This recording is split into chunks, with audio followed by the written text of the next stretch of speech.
Ao invés de compreender estruturalmente as dinâmicas da violência e do extermínio, com sua mobilidade possível de ocupantes, nós nos fixamos em imagens e representações, mesmo que antigos oprimidos estejam a massacrar novos oprimidos.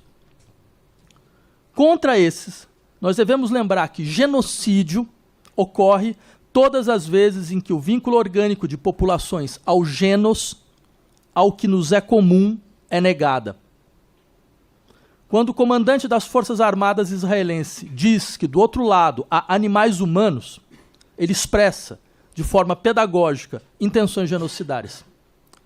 Quando o presidente de Israel diz não haver diferença entre civis e combatentes, e depois submeter toda a população palestina a punições coletivas, quando ministros do governo de Israel afirmam ser plausível o uso de bombas nucleares contra Gaza, e não tem outra punição que o simples afastamento de reuniões ministeriais futuras, quando nós descobrimos planos de deslocamento em massa dos palestinos para o Egito, e esse é o pior, quando a ministra da Igualdade Social e Empoderamento Feminino afirma ter orgulho das ruínas de Gaza e que daqui a 80 anos todos os bebês possam contar a seus netos sobre o que os judeus fizeram lá, nós estamos não apenas diante de intenções genocidárias, mas de uma das declarações mais sórdidas e intoleráveis de culto à violência que se pode imaginar.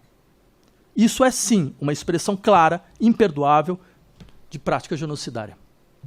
E nada disso provocou sequer a pressão de tirar esses indivíduos do governo.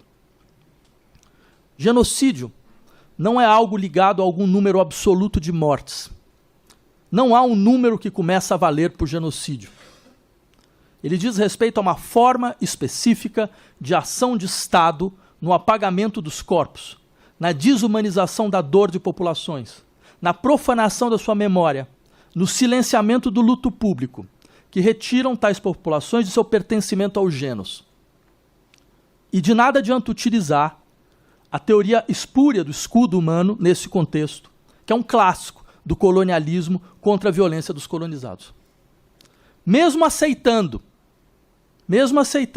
para efeitos de argumentação, que um grupo de luta armada tomasse uma população como refém e a usasse como escudo, isto não dá a ninguém o direito de ignorar essa mesma população e tratá-la objetivamente como cúmplice ou como alguém cuja morte é um mero efeito colateral.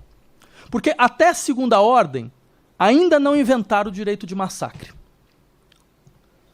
E permitam ainda salientar um ponto nesse debate.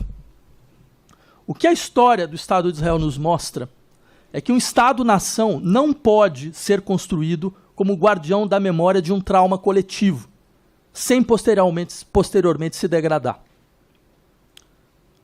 Nós sabemos, como todo o processo de criação do Estado de Israel, um processo único e singular, foi feito a partir da lembrança do trauma da catástrofe intolerável do Holocausto e da consciência global e justa de que nada semelhante deveria se repetir. Nós sabemos também como traumas podem construir vínculos sociais. A partir da violência a que se foi submetido, a lembrança do dolo e da perda são elementos fortes na criação de laços de toda sorte.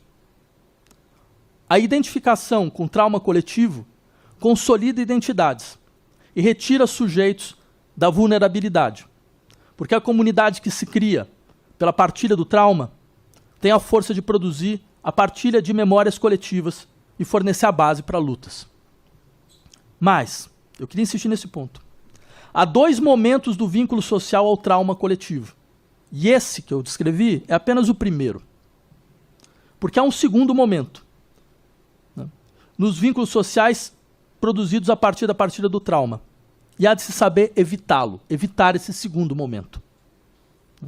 Porque quando gerido pelo Estado-nação, o dever de memória do trauma acaba necessariamente por abrir espaço a uma autorização de violência contra tudo o que se associa ao trauma dentro e fora da nação. Não é o Estado-nação que pode ser guardião do trauma social, mas a comunidade.